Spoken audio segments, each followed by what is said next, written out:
Ngayon bali ay 8:00 na. Wala naman akong gagawin. Nanonood na lang ako ng Netflix. At hindi ko rin alam kung kailan uuwi talaga yung amo kong lalaki kasi si Sir nagpunta siya sa Singapore.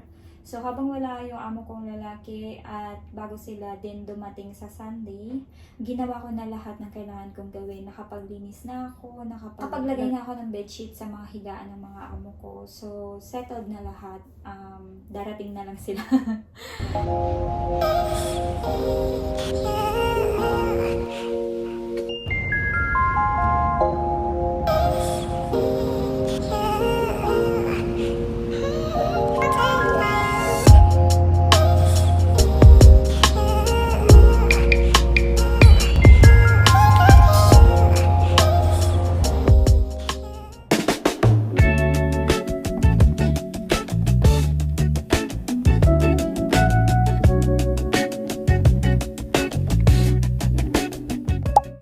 Hi guys! Ako nga pala si Rona, isang domestic helper na nagtatrabaho ngayon dito sa Hong Kong. Ngayong araw ay nagawa ko na lahat ng trabaho ko at nakabasta na rin itong aming bahay sa pagdating ng aking mga amo. Kauuwi nga lang din ng amo kong lalaki kahapon pero bumiyahe ito papunta sa Singapore at naiwan uli akong mag-isa dito sa bahay. Sa linggo nga ay babalik na ang mga amo ko dito sa Hong Kong at kasama na ang aking alaga, kaya naman pagdating ng Lunes balik na uli sa normal na routine ang aking trabaho. At ganito nga po pala ang aking buhay kapag wala ang mga amo ko dito sa Hong Kong. Hindi nga po ako masyadong umaalis ng bahay, pero pagka naisip ko po na lumabas saglit, lalabas ako at maglalakad-lakad malapit dito sa aming park. Pero sa ngayon po, dahil nga po malapit nang dumating ang mga amo ko, nagpapahinga na lang po ako dito sa bahay at inaasikaso ko yung mga bagay na kailangan ko nang tapusin bago sila makabalik dito. Pero dahil nga po natapos ko na ang lahat, ito naman po ang ginagawa ko ngayon. Nagpapahinga na lang at nagmumuni-muni habang pansamantalang nabubuhay mag-isa dito sa Hong Kong nang wala ang mga amo ko.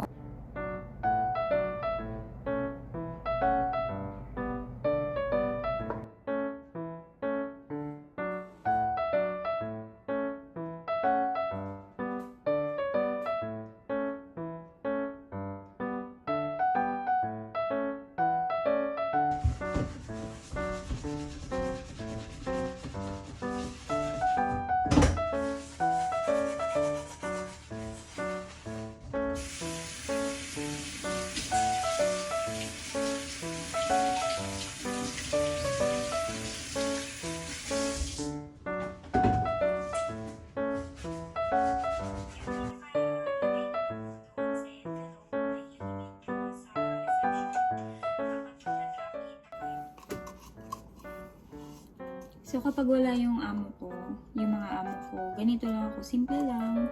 Nagkukulong lang ako sa kwarto ko, tapos pag gusto kong lumabas, lalabas ako. Nag-e-edit ako ng mga videos at saka ng mga vlogs ko. Naglilinis. Tapos naghahagilap lang ako ng mapapanood ko sa Netflix para lang malibang.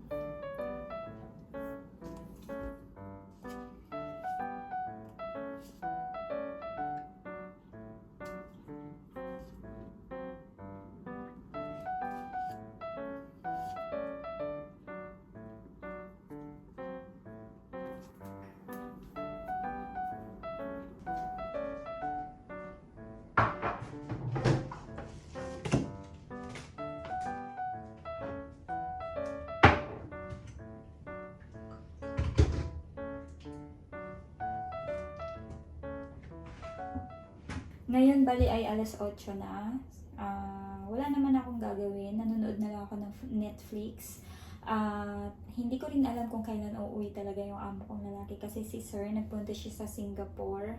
So habang wala yung amo kong lalaki at bago sila din dumating sa Sunday, ginawa ko na lahat ng kailangan kong gawin. Nakapaglinis na ako, nakapaglagay na ako ng bedsheet sa mga higaan ng mga amo ko. So settled na lahat.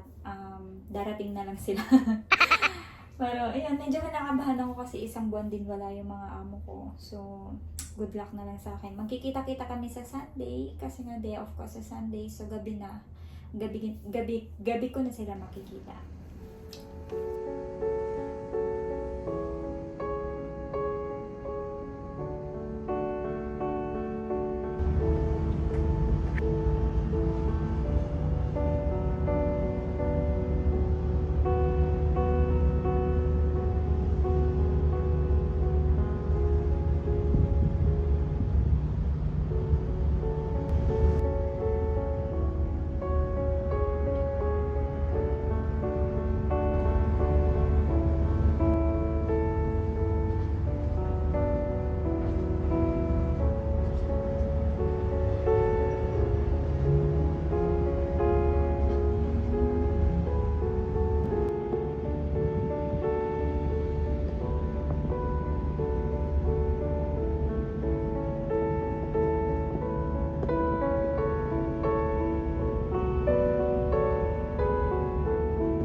Ayun, pag wala yung mga amo ko, medyo malungkot lang din.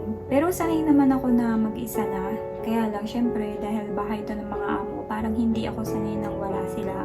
Yung nakikita ko sila na pag natapos ko, habang nagtatrabaho ako, nakaupo sila dyan. Tapos, nagluluto ako, darating yung amo kong babae galing opisina, yung mga ganun ba. At saka, sa lahat naman ng alis nila, ito yung pinakamatagal, 1 buwan. So, talagang medyo naiinip ako. Pero, ganun pa man, kaya rin naman, kahit paano na iraraos ko. 2 days na lang parating na sila, kaya lubos-lubosin ko na yung pahinga ko kasi pag dumating sila, maaga na naman akong gigising. Pero okay lang din naman na maaga akong gumising kasi maaga din ako natatapos at nakakapagpahinga.